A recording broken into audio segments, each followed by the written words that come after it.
이 시간에는 이때를 위함이 아닌가라는 제목으로 하나님 말씀 대언하겠습니다.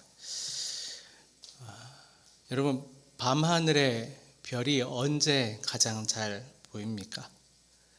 낮에는 보이지 않습니다. 밝은 날에는 보이지 않지만 해가 지고 사방이 어두워지면은 평소에는 보이지 않던 그 별들이 하나 둘씩 이제 보여지기 시작합니다. 그러니까 어둠이 깊을수록 별들은 더욱더 선명하게 보여집니다. 그러니까 별이 없던 게 갑자기 나타난 게 아니고 낮에도 있었지만 밤이 오자 그 별이 더 밝게 드러나는 것입니다. 19세기 중반 그 미국의 남북 전쟁 당시에 수많은 부상병들의 목숨을 구한 한 간호사가 있습니다. 지금 그림에 나오는 것처럼 이 클라라 바턴이라고 하는 이 간호사입니다. 이분이 훗날 그 미국의 그 적십자사를 이제 창설한 여인인데, 이 클라라 바턴이라는 이 간호사가 그 참혹한 전쟁의 어둠의 그 밤바다에서 그 피 흘리며 부상당한 부상병들을 이제 돌보아 주어서 전쟁터의 천사라라고 하는 그 별명도 가지고 있어요. 그러니까 이제 그 전쟁터에서 많이 부상당한 병사들을 이제 간호하고 치료하니까 어느 날 한 장교가 와서 물었어요. 아니, 이렇게 포탄이 빗발치는 또 사방에서 비명 소리가 끔찍하게 들리는 이 끔찍한 곳에서 어떻게 지치지 않고 헌신할 수 있습니까? 이렇게 질문을 했던 거예요. 자, 그러자 클라라는 미소를 지으면서 이렇게 이야기해요. 장교님, 대낮에는 아무리 아름다운 별이라도 보이지 않습니다. 하지만 사방이 칠흑 같은 어둠에 갇힐 때 별은 비로소 자신의 존재를 드러내고 가장 밝게 빛나는 것입니다. 바로 지금이 제가 빛나야 할 어둠의 시간이기 때문입니다. 이렇게 이야기했어요. 여러분, 세상이 다 평안하고 모든 것이 순탄할 때는 누가 참 신하인인지, 누가 진짜 하나님의 별인지 구별하기 어렵습니다. 그러나 인생의 밤이 찾아오고 또 인생의 어려움이 처할 때 정말 사방이 절망의 칠흑 같은 어둠으로 뒤덮였을 때 하나님의 사람들은 비로소 그 밤하늘에 빛나는 별처럼 밝게 드러나게 되는 것입니다. 자, 오늘 본문에 등장하는 여인, 바로 에스더가 바로 그런 인물입니다. 여러분, 에스더라고 하는 그 이름의 뜻은 별이에요, 별. 그러니까 밤하늘에 빛나는 그 별, 그 별의 이름을 가지고 있습니다. 여러분, 별, 그럼 영어로 우리가 스타라고 이야기하죠, 스타. 우리가 흔히 스타라 그러면은 인기를 가진 사람, 그렇죠. 스타 연예인 그러면은 많은 사람들에게 인기 있는 사람, 그런 유명해지는 그 별을 생각하지만 에스더의 별은 그렇지 않았습니다. 에스더는 사람을 살리는 별이었고요, 또한 세상을 살리는 별이었고 자기 민족을 구원하는 별이었습니다. 깜깜한 절망의 땅에서 하나님의 희망의 별이 된 게 바로 에스더입니다. 그 성경에서는 이 별에 관한 이야기를 여러 군데서 표현하고 있습니다. 먼저 아브라함을 하나님께서 부르시고 밤하늘에 그 별들을 보여주시면서 이렇게 얘기했죠. 창세기 15장에서 그를 이끌고 밖으로 나가 이르실 때 하늘을 우러러 무별을 셀 수 있나 보라. 또 그에게 이르실 때 내 자손이 이와 같으리라. 그러니까 아브라함에게 하늘의 별들을 보여주시면서 앞으로 너희 자손이 이렇게 될 거다. 물론 그 약속은 이제 애굽에서의 돌아왔을 때 그들의 후손들이 이제 별과 같이 많은 그 후손을 보여줍니다. 모세도 마찬가지였어요. 모세도 하나님의 언약을 붙들고 기도하면서 하늘의 별을 기억했습니다. 출애굽기 32장에서요. 주의 종 아브라함과 이삭과 이스라엘을 기억하소서. 주께서 그들을 위하여 주를 가리켜 맹세하여 이르시기를 내가 너희의 자손을 하늘의 별처럼 많게 하고 내가 허락한 이 온 땅을 너희 자손에게 주어 영원한 기업이 되게 하리라 하셨나이다. 모세에서도 이 별들을 기억하였던 거죠. 또한 다니엘서는 이 별의 영적인 의미까지 더하여 말씀하는데 다니엘 12장입니다. 지혜 있는 자는 궁창의 빛과 같이 빛날 것이요 많은 사람을 옳은 대로 돌아오게 한 자는 별과 같이 영원토록 빛나리라. 많은 사람을 옳은 대로 돌아오게 한 사람, 자, 이런 사람은 별처럼 빛날 것이다. 이렇게죠. 그러니까 여러분, 이처럼 하나님 나라에서 빛나는 인생은 우리가 우리의 이름을 떨치는 유명해지는 그런 스타가 아닙니다. 하나님 나라의 그 별처럼 빛나는 자는 하나님의 은혜를 받고 다니엘서에서 말씀한 것처럼 많은 사람을 옳은 대로 돌아오게 하는 자, 이런 자가 바로 별과 같이 영원히 빛난다, 이렇게 이야기하고 있습니다. 오늘 우리가 이 세상 살아갈 때도요, 기쁨만 있는 것이 아닙니다. 때로는 탄식의 소리가 있고 갈등이 있고 또 여러 문제를 놓고 우리가 어떻게 해야 될지 고민할 때가 있습니다. 자, 바로 그곳에서 하나님께서는 우리에게 어둠을 원망하는 사람이 아니라 그 어둠 속에서 별처럼 빛나는 자가 되라 라고 말씀하고 있는 것입니다. 자, 오늘 에스더가 바로 그런 사람이지 않습니까? 이 에스더서의 배경은 이러해요. 바사 제국, 그러니까 페르시아 제국입니다. 페르시아 제국 때, 자, 남유다는 이미 바벨론에 의해서 멸망을 당했고 많은 사람들이 바벨론의 포로로 잡혀갔습니다. 이후에 바벨론이 멸망하였고 바사 제국, 즉 페르시아 제국이 등장했습니다. 자, 그러면서 일부 유대인들은 다시 고향 땅으로 돌아갔습니다. 하지만 여전히 많은 유다인들은 그 페르시아 지역의 각지에 흩어 살고 있었어요. 자, 오늘 에스더의 바로 그 중심이 되는 그 수산에도 많은 유다인들이 이제 머물고 있었어요. 그 당시 이제 성경에서는 그때 왕이 바로 아하수에로 왕 크세르크세스라고 하는 그 왕이 이제 다스리던 때였습니다.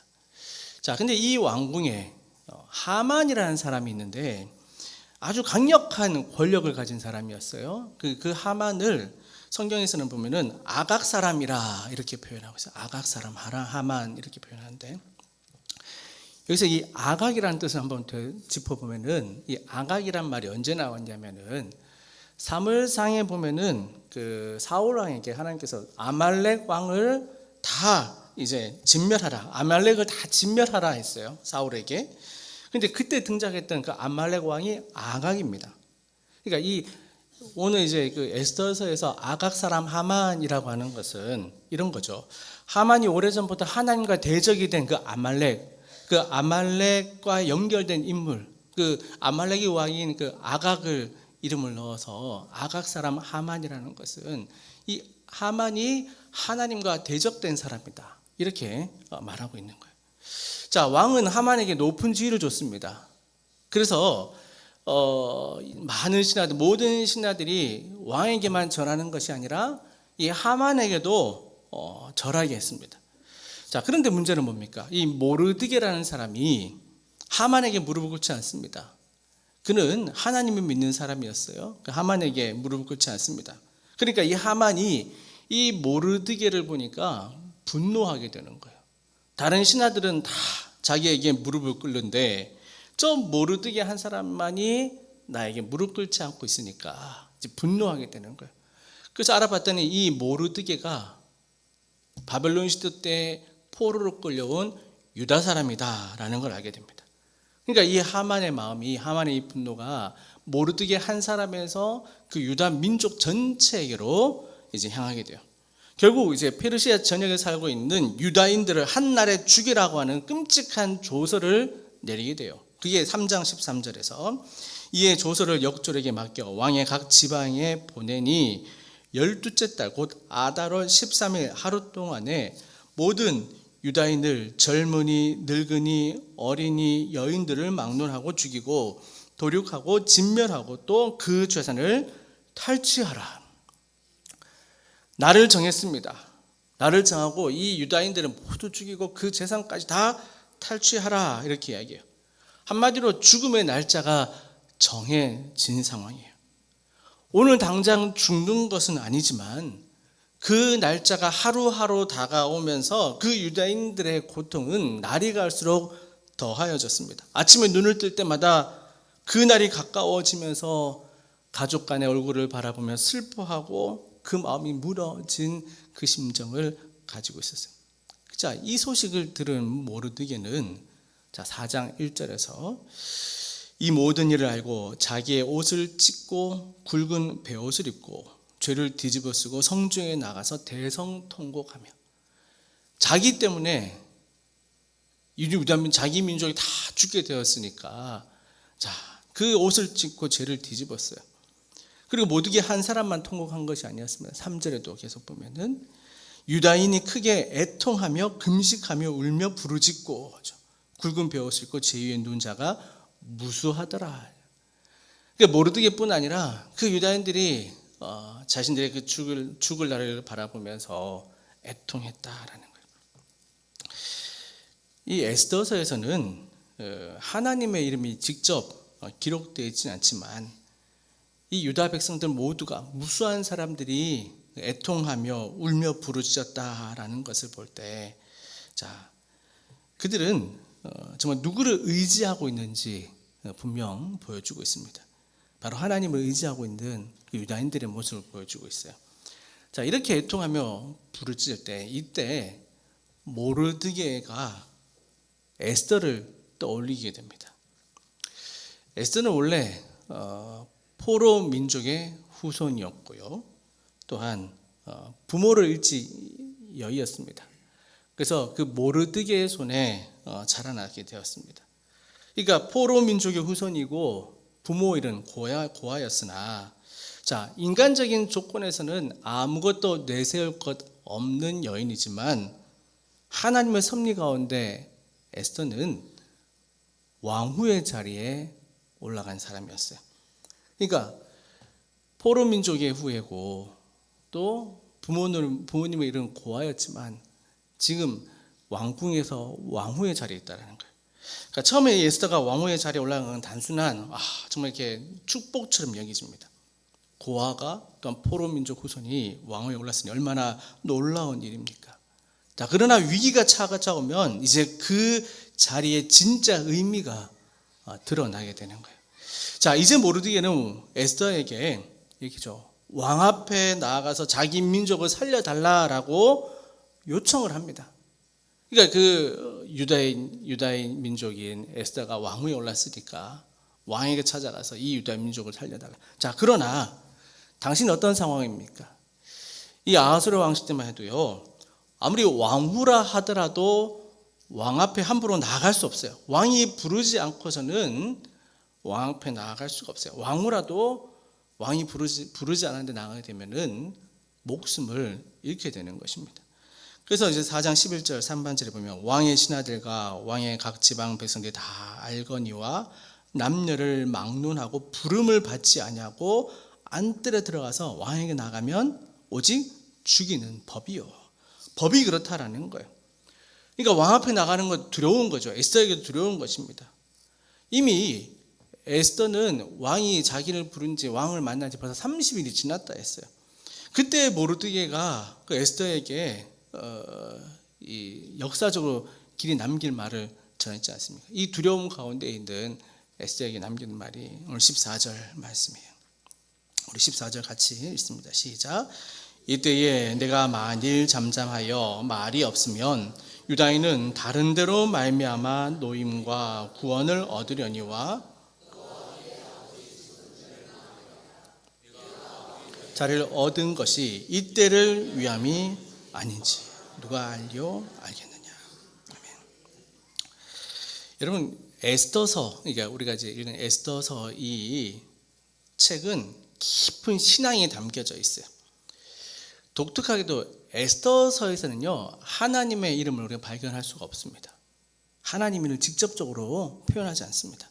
그러니까 하나님이 하시는 일, 예를 들어서 출애굽기에 모세를 이끌고 이제 백성들을 이끌고 나왔을 때 그 바다를 갈라지는 역사라든지, 아니면 하늘에서 불이 내린다든지, 혹은 선지자들을 통해서 하나님께서 이렇게 말씀하셨습니다 라고 선포를 하든지, 자, 이런 내용이 사실 에스더서에는 기록이 되어지지 않습니다.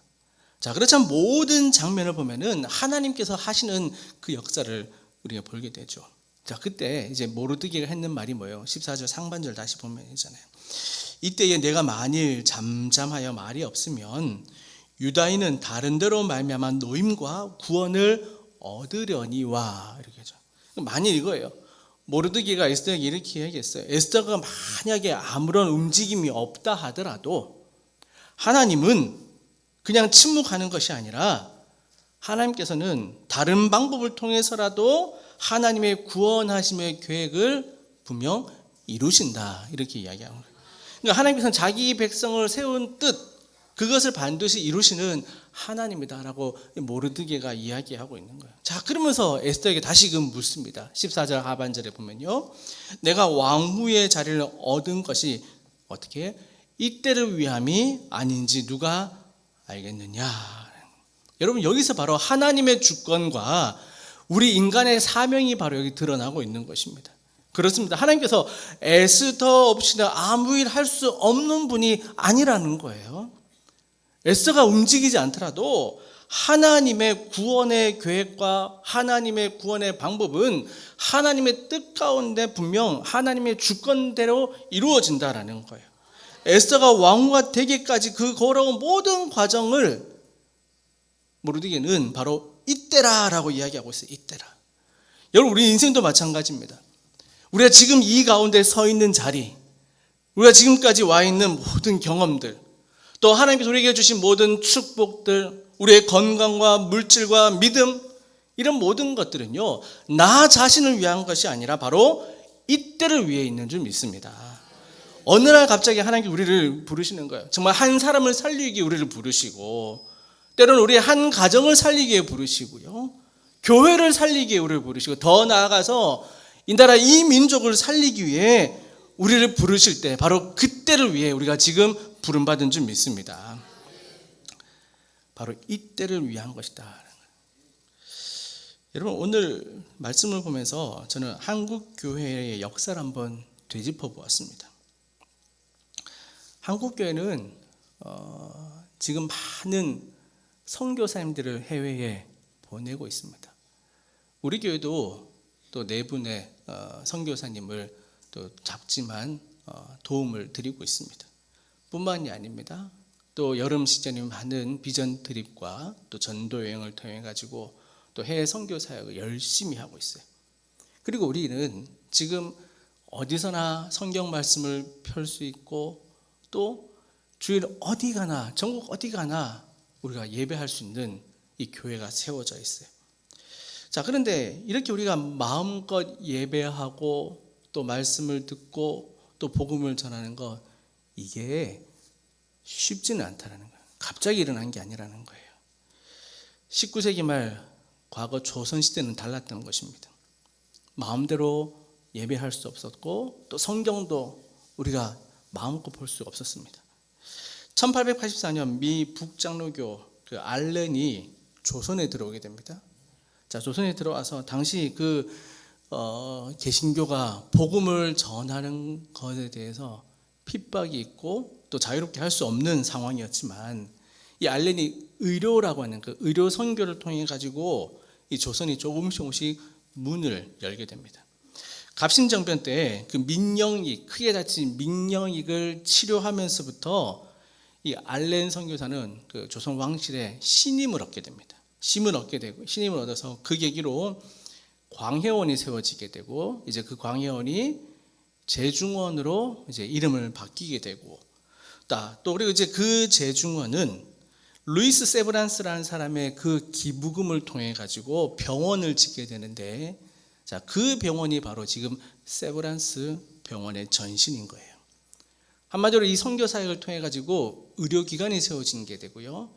자, 오늘 우리 한국의 큰 병원, 그러니까 소위 말해서 대형 병원, 그런 바로 세브란스를 빼놓을 수 없는 그 병원이 바로 이런 역사를 가지고 세워지게 된 거죠.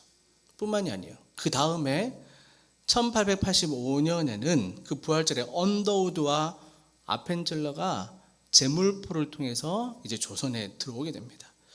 그 뒤로 이제 많은 미국과 또 캐나다, 또 영국, 호주의 많은 선교사님들이 조선을 향해 기도하고 또 복음을 전하러 들어오게 돼요.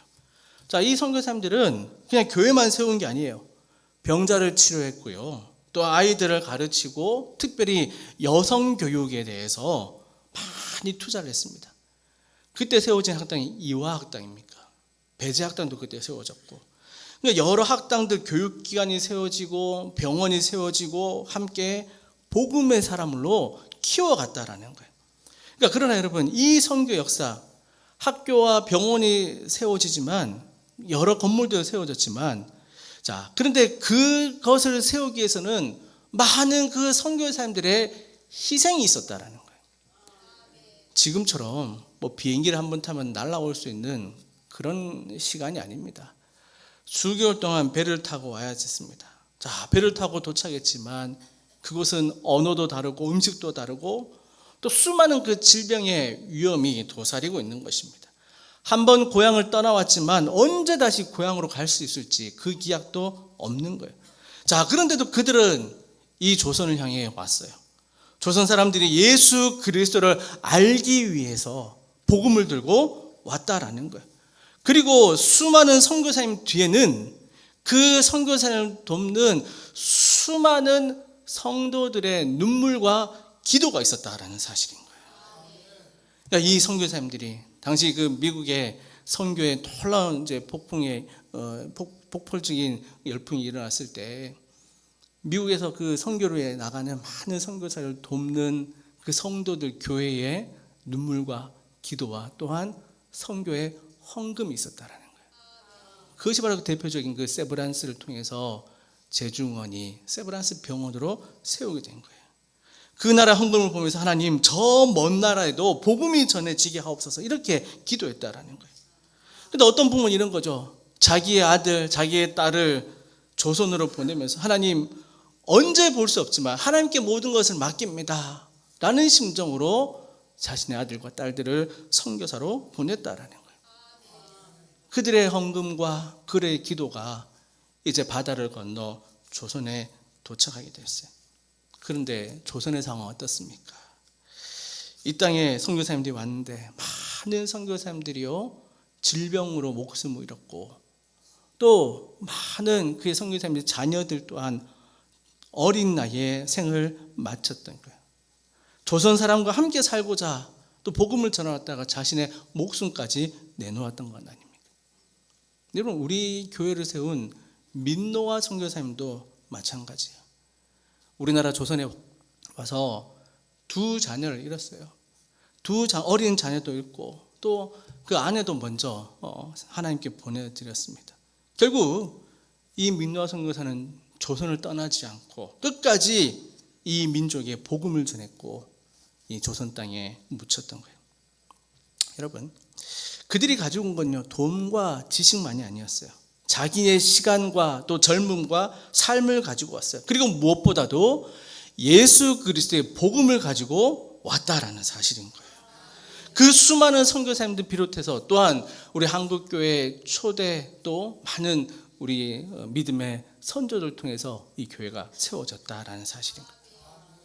그래서 우리가 지금 많은 선교를 하고 있고 또 해외에 복음을 전하는 일에 우리가 쓰임받게 하고 또 교회를 세우는 이유는 바로 이런 이유 때문이에요. 오늘 로마서 1장 14절의 이야기죠. 헬라인이나 야만인이나 지혜 있는 자나 어리석은 자에게 다 내가 빚진 자라. 그렇습니다. 우리 교회뿐 아니라 한국교회는 바울처럼 복음에 빚진 교회라는 사실인 거예요. 누군가의 눈물과 기도와 열정과 목숨과 그 선교의 헌금이 있었다라는 거예요. 그래서 이 십자가의 은혜로 말미암아 그리스도의 은혜에 빚진 자다라고 바울이 이야기한 것처럼 한국교회는 그런 심정을 가지고 선교를 하고 있다는 거예요. 그리고 100년이 지난 지금 어떤 일이 생겼습니까? 아주 놀라운 일이 생겼어요. 복음을 받아들이던 나라가, 선교의 후원을 받던 나라가 이제 복음을 전하는 나라가 되었고, 세계 곳곳에 선교사님들을 파송해서 과거와는 다르게 이제 한국교회가 수많은 나라에 적극적으로 선교하고 있는 나라라는 사실인 거예요. 그러니까 이제 이 모든 이 성경과 복음이 흘러나가고 있다라는 거예요. 다시금 그 열방으로 빚진 자의 심령으로 내보내고 있다라는 거죠.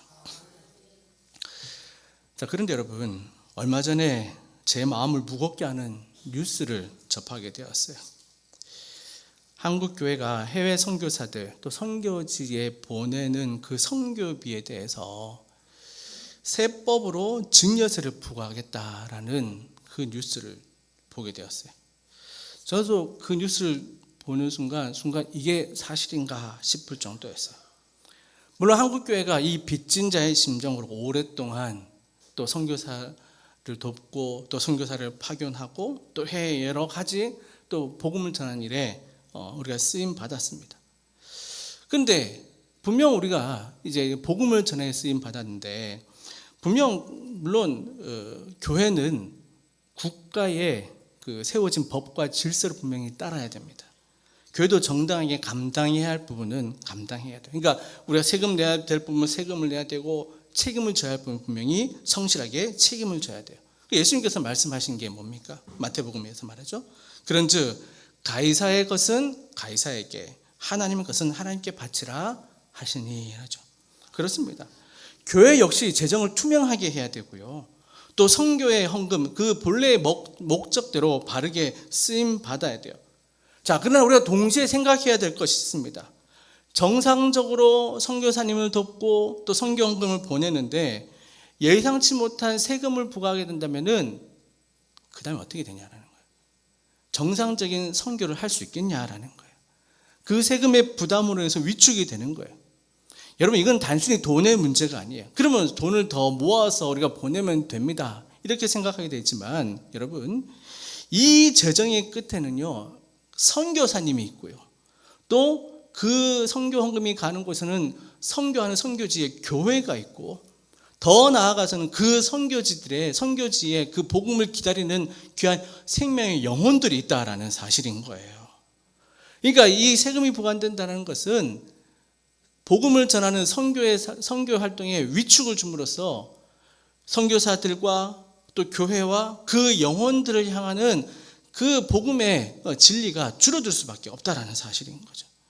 그러니까 한 세기 전 다른 나라의 교회에 선교를 받던 우리나라가 이제는 다시금 복음의 열방 가운데 쓰임받는 이 나라가 되었는데, 이 뉴스를 듣게 되니까 제 마음이 너무 무거웠던 거예요. 그래서 이럴 때일수록 우리가 한국교회가 해야 할 일이 있다라는 것이 제 마음에 들었습니다. 바로 에스더와 같은 심정으로 기도하는 것입니다. 이거는 몇몇 사람만 기도하는 것이 아니에요. 모든 성도가 한국교회가 함께 기도해야 되는 거예요. 오늘 본문 14절 하반절에 분명히 이해하지 않습니까? 내가 왕후의 자리를 얻은 것이 이때를 위함이 아닌지 누가 알겠느냐라는 거예요. 사랑하는 여러분, 하나님께서 지난 100여 년간 이 땅 조선을 사랑하고 또 한국교회에 복음을 주시고 또 한국교회가 이렇게 성장하고 또 많은 은혜를 주신 것, 바로 지금은 이때를 위함이 아닌가라는 것을 우리는 생각하게 되는 것입니다. 지금은 바로 남의 기도를 바라볼 때가 아니라 내가 기도해야 된다라는 거예요. 우리가 받은 복음을 지키고 또한 세계 곳곳에 우리가 받은 그 복음의 은혜를 함께 내보내는 것에 우리가 한 마음이 가져야 된다라는 거예요. 자, 이때를 위해 가장 교회가 할 일이 기도인데, 오늘 16절 말씀 다시 볼게요. 에스더가 무엇이라 말했는지. 우리 16절 같이 읽습니다. 시작. 당신은 가서 수산에 있는 유다인을 다 모으고 나를 위하여 금식하되 밤낮 3일을 먹지도 말고 마시도 마소서. 나도 나의 시녀와 더불어 이렇게 금식한 후에 규례를 어기고 왕에게 나아가려니 죽으면 죽으리라 아니라. 아멘.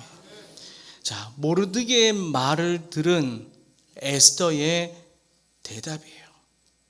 자기 민족이 한날 한시에 죽임을 당할 수 있는 이 절체절명의 상황에 시간이 넉넉치 않다라는 거예요. 그러면 어떻게 해야 됩니까? 빨리 왕에게 나아가서 이 소식을 알리고 자기의 사정을 말하고 자기 민족이 이렇게 된 것을 이야기하고 도움을 요청해야지만, 자, 그런데 에스더는 왕에게 먼저 나가지 않습니다. 그가 먼저 한 것이 뭐였어요? 16절 상반절. 당신은 가서 모르드게에 가서 수산에 있는 유다인을 다 모으고 나를 위하여 금식하되 밤낮 3일을 먹지도 말고 마시도 마소서. 그러니까 먼저 뭐라고 해요? 수산에 있는 유다인들을 다 모으라라는 거예요.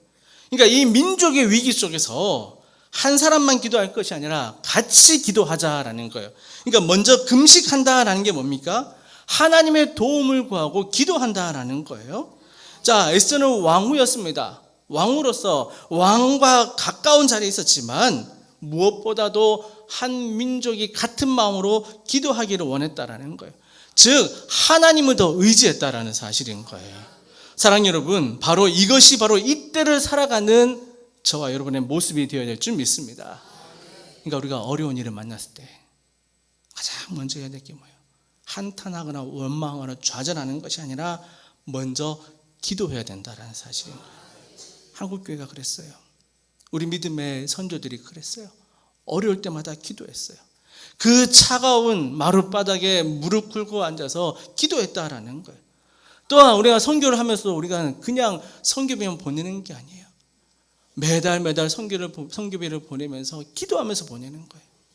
또한 여러분, 우리 성도님들이 선교 헌금을 따로 하시는 분이 계셔요. 선교 헌금 하시는 분들은 그냥 돈을 드리는 게 아니에요. 선교 헌금 작은 금액이라 할지라도 큰 금액이라 하더라도 우리 성도님들이 선교 헌금 할 때는요, 기도하고 헌금을 하시는 분이에요. 이 기도하는 마음이 먼저 있었다라는 거예요. 자, 에스더와 유대인들은 3일 동안 금식했다라는 거예요. 자, 그런데 놀라운 변화가 있었어요. 에스더의 마음이 변하게 된 거예요. 16절 하반절에 보면요. 같이 읽을까요? 시작. 나와 나의 시녀와 더불어 이렇게 금식한 후에 규례를 어기고 왕에게 나아가리니 죽으면 죽으리이다 하니라. 아멘. 에스더는 처음 모르드게가 이했을 때 자기 두려워했어요. 왕이 나를 부른 지 벌써 30일이 지났고 왕들 앞에 나가면 그는 법으로 죽음을 당하는 법이 있는데 그 두려워하던 사람이 어떻게 해요? 죽으면 죽으리라 라는 고백의 사람으로 바뀌었다라는 거예요. 왕궁의 환경이 지금 바뀐 게 아니에요. 그 법이 없어진 것도 아닙니다. 자, 그런데 에스더의 마음이 먼저 달라져요. 바로 여러분, 이게 기도의 놀라운 능력 아니겠습니까? 우리가 기도할 때 하나님께서는 우리의 환경을 먼저 바꾸지 아니하시고 우리의 마음의 상황을 먼저 바꾸시는 하나님이에요. 그러니까 우리의 두려움 속에서 다시금 힘을 허락하시고요, 우리의 조급한 마음 가운데 기다릴 수 있는 그 여유를 주시고 무엇을 어떻게 해야 될지 모르는 이 상황 속에서 어떻게 해야 될지 우리 지혜를 주시는 하나님이에요. 그리고 우리 기도할 때 뭘 바라보게 돼요? 기도하면서 하나님을 바라보게 하시는 하나님의 은혜를 경험하게 된다는 거 아니겠습니까? 그러니까 여러분, 우리가 어려움이 있을 때 먼저 기도할 때 분명 하나님께서는 고치시는 하나님이라지 않습니까? 그 역대하 7장에서 이야기하는 것처럼 내 이름으로 이끄는 내 백성들을 하나님께서 그 땅을 고치리라 라고 말씀하셨어요. 내 백성을 분명 고치신다라는 거예요. 그러니까 여러분, 우리가 이 시대를 바라보면서 우리가 먼저 해야 될 것이 뭐예요?